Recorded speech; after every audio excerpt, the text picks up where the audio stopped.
Nina, bonjour, comment vous allez? Je vais très bien, c'est vous. Ça va. Rodrigue Normand, bienvenue, bonjour. Bonjour. La veille théâtrale de Baguida, vous êtes le directeur de ce festival-là. Qu'est-ce qu'on doit en savoir? Justement, c'est une particularité, hein, c'est une innovation faite par des jeunes. On parle de la maison des artistes. Nous sommes bien curieux déjà de savoir ce que c'est que la maison des artistes. Alors, la maison des artistes est un lieu de résidence pour artistes internationaux de toutes disciplines, que ce soit des écrivains, des metteurs en scène, des poètes. Des bricoleurs? Pourquoi pas, oui, des plasticiens. Voilà. En fait, il faut savoir que dans leur parcours, des artistes ont souvent besoin d'un lieu de retraite, d'isolement pour se consacrer à leur travail. Et donc, la maison des artistes a été conçue dans cet esprit-là pour les accueillir en résidence, pour leur permettre de faire dans un confort plutôt agréable leur travail.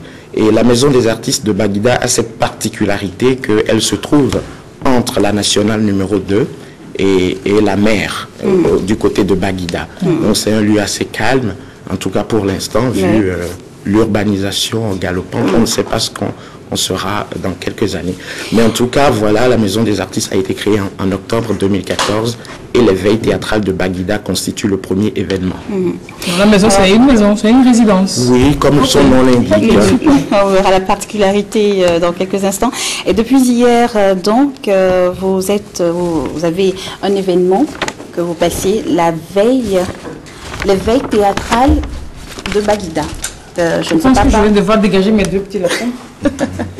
Voilà. Alors, les veilles théâtrales, je veux bien comprendre, parce que on parle de veiller, mais là, vous parlez de veille théâtrale. Oui, en effet, le terme veille est peu familier aux Togolais, vu qu'on est plus habitué aux veilles spirituelles ou même aux veillées funèbres. Sauf que nous avons intentionnellement choisi le terme veille parce que ce qui nous importe dans ce festival, c'est moins le temps que l'on passe entre le dîner, le soir donc, jusqu'au coucher. C'est pas ça qui nous intéresse vraiment. Ce qui nous intéresse, c'est l'état de veille dans lequel on invite et les comédiens à rester et les spectateurs. Il faut savoir que les veilles théâtrales, ça commence à 18h30 et ça va jusqu'à 2h du matin. C'est au moins 6 heures de temps à passer ensemble. Et donc, on invite réellement les gens à rester dans une forme de résistance au sommeil, à la somnolence. Et, mais il faut que le spectacle soit à la hauteur pour pouvoir tenir les gens en justement, il n'y a pas qu'un seul spectacle. Oui, je dis les spectacles. Voilà. Alors, on parlait de la particularité de la Maison des artistes. C'est sur l'esplanade que vous présentez vos spectacles. Tout à fait. Donc, je veux dire la déventure d'une maison. Effectivement, ce qui est assez atypique, puisque voilà, on a les centres culturels, on connaît le Goethe Institut, l'Institut français. La Maison des artistes n'a pas de plateau en tant que tel, au sens traditionnel du terme. Nous faisons un peu le théâtre de nos moyens. C'est pour ça que nous avons décidé d'ériger, d'appeler en tout cas, de baptiser la devanture de la Maison des artistes, notre théâtre, ou encore théâtre ouvert. C'est là où nous présentons tout. Et ça n'enlève rien à la qualité. Nous ne négocions pas du tout la qualité. Bien au contraire, nous avons envie de donner des bonnes choses à nos populations, de rapprocher les artistes de nos populations qui en ont besoin et qui jusque-là, en tout cas une bonne frange, se sont un peu délaissés. Et la culture, l'art, c'est pas seulement l'apanage d'une certaine classe de nos populations. On a envie de toucher la bonne femme qui vend de l'eau au bord de la route. D'accord. Alors, plusieurs activités à l'affiche donc de ces veilles théâtrales, du théâtre, des performances, contes, poésie, stand-up, musique, débat, classe de philo, convivialité. Mais il y a quand même certains mots là qui paraissent nouveaux. Quand on parle de performance, par exemple, stand-up ou classe de philo. Alors, je pense que vous faites performance, par exemple. Alors, c'est effectivement un terme peut-être rébarbatif à beaucoup. C'est à la limite du théâtre et de l'improvisation. À la différence du théâtre que l'on connaît, la performance demande une forme d'engagement et de risque, et de prise de risque, de mise en danger. Autant on répète les scènes pour le théâtre, autant dans les performances, on laisse une part d'improvisation et aussi d'accident. C'est ainsi qu'on a vu, il y a beaucoup de performances qui ne vont pas au bout, c'est-à-dire qu'on montre les réalités. On est sur un plateau de théâtre, encore qu'on est en direct, mais en général, à la télévision, on peut couper les ratés, on peut... Si c'est pas du direct, ça. Ah, c'est pas du direct. Non, j'ai dit si c'est pas du direct, on peut couper, mais si c'est direct, il n'y a pas coupé possible. On voit tous les ratés, tous les accidents. Et c'est justement, la performance révèle tout cela. En fait, le mot, le verbe performer veut dire faire. La performance d'art, c'est faire et montrer qu'on est en train de faire. Donc, il y a un côté artisanal. Alors, le stand-up, c'est un micro, une personne, fait nourrir. C'est à la limite... Oui, c'est à la limite du one-man show et de l'improvisation en même temps. Le one-man show peut être préparé, répété comme du théâtre, alors que le stand-up, c'est une forme où tu pars aussi du public. Tu es tout le temps en interaction avec le public et tu prends du public et surtout on n'incarne pas de personnage comme au théâtre. Tu parles de toi-même, d'une situation connue de tout le monde. Voilà. Un micro, une personne fait nourrir.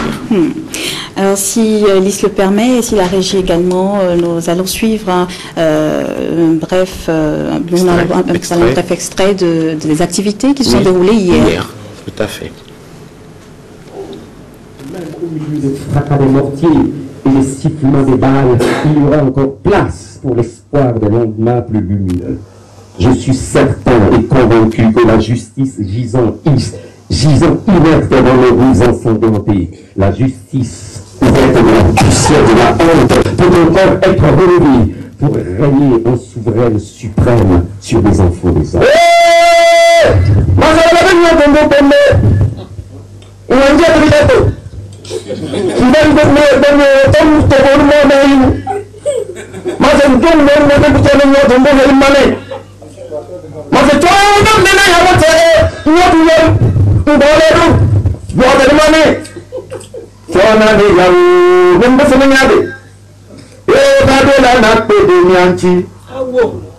Mille fois trop, mon Dieu.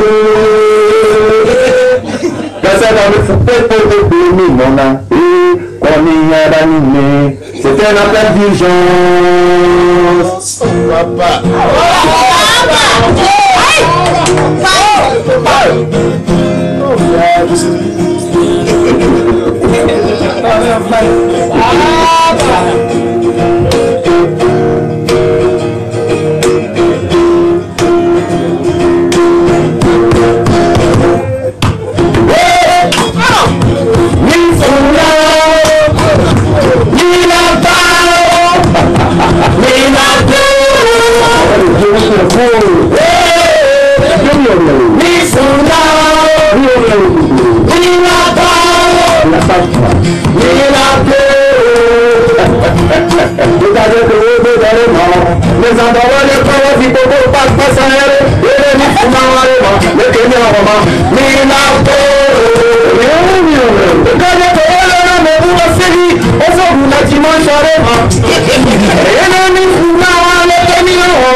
Donc, l'extrait de l'activité qui s'était déroulée hier, on a reconnu sans vie à Louassio et Eustache. Tout à fait, et Ananick Beteglo, donc c'était l'un des spectacles phares de la soirée d'hier. Et il y a eu Seyram Agbalepor également qui s'est produit, il y a Okumate Ablodeli. Donc comme vous voyez, c'est un panel de grands artistes du Togo. Et d'ailleurs, il y a un artiste qui est venu de Belgique. Donc, qu'on offre à nos populations. En fait, on va se dire qu'on se mord, il y a les doigts qu'on n'a pas pu y aller. On n'a peut-être pas eu l'information pour y aller. Dites-nous pour la suite, qu'est-ce qui reste? Alors, ce soir, donc les veilles théâtrales de Baguida se poursuivent. Et on a en première partie de la soirée les classes de philo. Donc jouer pour nous, c'est aussi réfléchir, c'est penser. La philosophie ne doit pas être l'apanage du professeur de philo à l'université. Nous pensons qu'il y a une philosophie pratique dont a besoin par exemple le mécanicien, le coiffeur, et nous avons choisi de nous accorder un temps pour réfléchir sur une phrase qu'a lancée il y a quelques décennies déjà Jean-Paul Sartre, et le thème c'est l'important ce n'est pas ce qu'on a fait de nous, mais ce que nous-mêmes nous faisons de ce qu'on a fait de nous. Alors, pendant 1 heure, on invite un professeur de philo de Baguida pour modérer cette... Le public pourra participer, etc. Voilà. Et en seconde partie, parce qu'il reste que 30 secondes pour finir sur le programme. Il y a Anani Betego et son groupe qui fait une prestation. Et après, ce sera suivi d'un spectacle d'un grand metteur en scène togolais qui s'appelle Wilsi, Samuel Wilsi. Et le titre, c'est Job de Bakou. Il y aura des déclamations, des impromptus. Et en fin de soirée, il y a un micro ouvert aux populations. Et ça se poursuit encore ou bien c'est la dernière date aujourd'hui? On en a jusqu'à quand? Il y a le week-end prochain, donc c'est 2 week-ends, le 20 et le 21, et c'est la clôture. Ok, super. Donc aujourd'hui, il y a du spectacle à la maison des artistes. C'est à Baguida. Tout à fait. Situé où? Essaye de nous situer un peu. Oui, alors c'est à côté de l'espace aéré, BCAO.